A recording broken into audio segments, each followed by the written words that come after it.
Every WWE Intercontinental and United States Champion of 2025 ranked worst to best. This list is an annual tradition on my channel, and if you've watched the 2024 edition, you know that the last place hasn't changed. Shinsuke Nakamura makes it dead last as worst Midcard champ of the year for the second time, and I take no joy in saying that. This is simply another instance of many times WWE fumbling Shinsuke's potential. They gave him nothing. No screen time, one lousy televised defense where he couldn't even get a clean W, but retained due to DQ champion's advantage. Shinsuke couldn't get a single clean pin or submission done as champ. By the point he entered the Rumble, everyone already forgot SmackDown even has a mid-card champ. Funny thing is, Nakamura made another return in fall, this time even bringing back his OG music just to get shafted once more. WWE truly does not appreciate Shinsuke, and I think he's better off somewhere else. Number 8 is Solo Sikoa, and I feel nothing towards this reign. It neither elevated nor really damaged the standing of the US title, however it did destroy Jacob Fatu's reputation as an unbeatable monster. The overall title win felt very undeserved, with Solo pulling out another Samoan ace from his sleeve.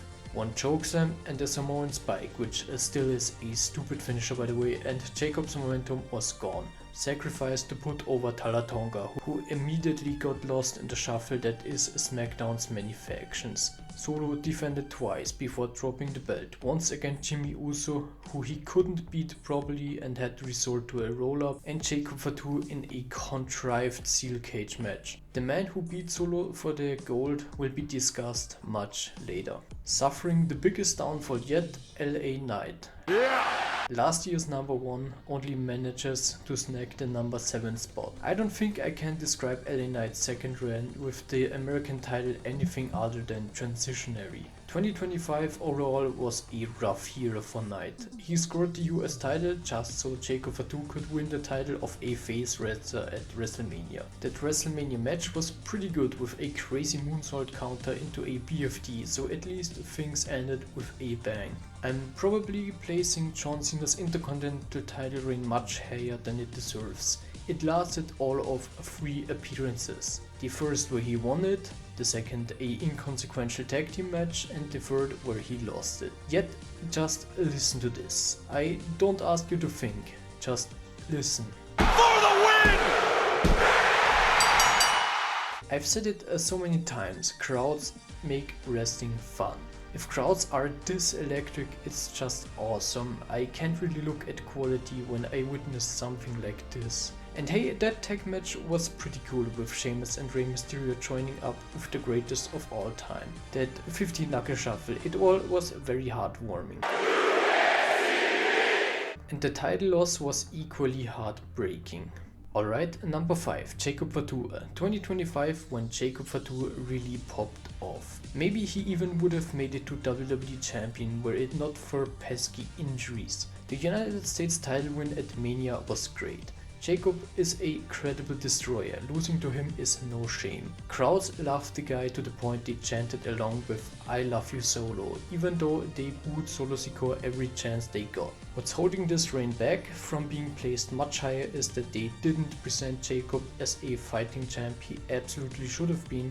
He defended only once in a banger of a fatal 4-way, but still just once, and the run in total was just too short-lived. Number 4 spot goes to Bron Breakker. Now, the best parts of Bron Breakker's Intercontinental title reign definitely happened in 2024, but he still tweaked with Sheamus at Saturday night's main event, as well as with Finn Balor and Penta on Raw in respective title matches. The fatal 4-way at Mania was a huge deal.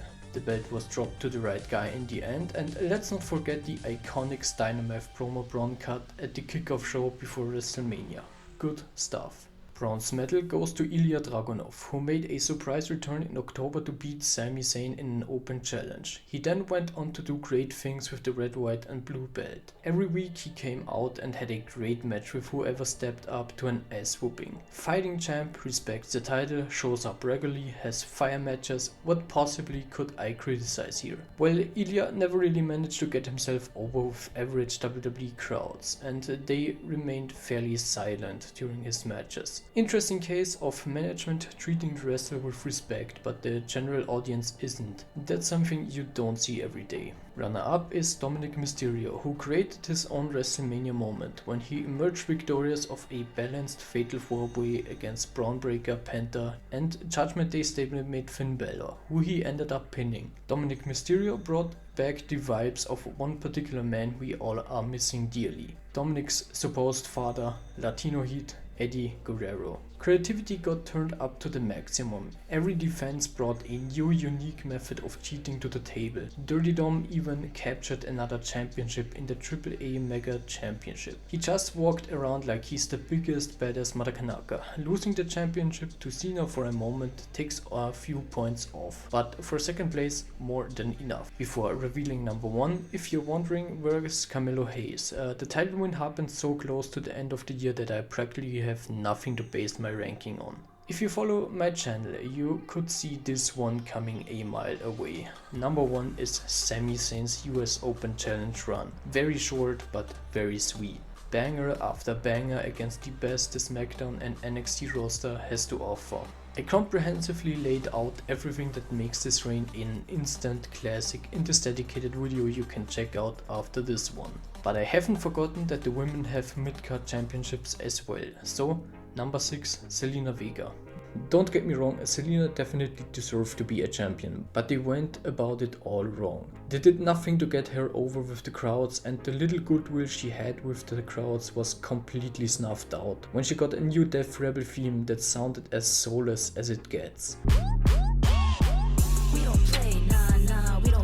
Heck, it basically sounded the same as SmackDown theme.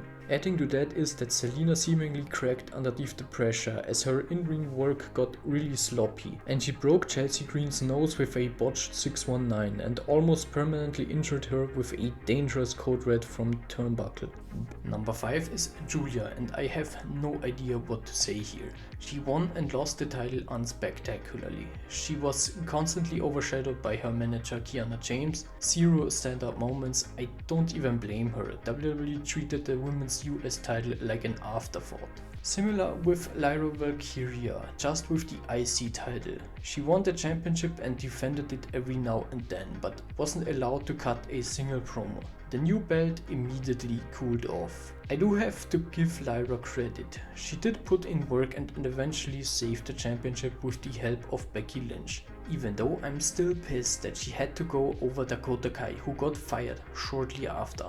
Maxxine Dupri had a monster breakout in 2025. She's gotten a lot better in the ring and she's just an easy character to get behind. She's likable, relatable, she really gives off girl next door vibes. Hard to put in words, but she just feels like a regular human being you can meet on the street amongst a roster of superheroes and monsters. Chelsea Green is the best Women's United States Champion and is going to stay that for a long time, the way WWE is treating the SmackDown belt. Her exaggerated comedic persona is somewhat the opposite of Maxxine Dupri. All that good work was rewarded, and that reward came towards the end of 2024 in form of a victory over Michin for the title. The subsequent reign was memorable for all the segments in which Chelsea acted like she was the President of the United States. She made the most out of every bit of screen time she got by building the best comedic dynamic with General Manager Nick Aldis. She got clapped every time she stepped into the ring, but that's just a footnote in the grand scheme.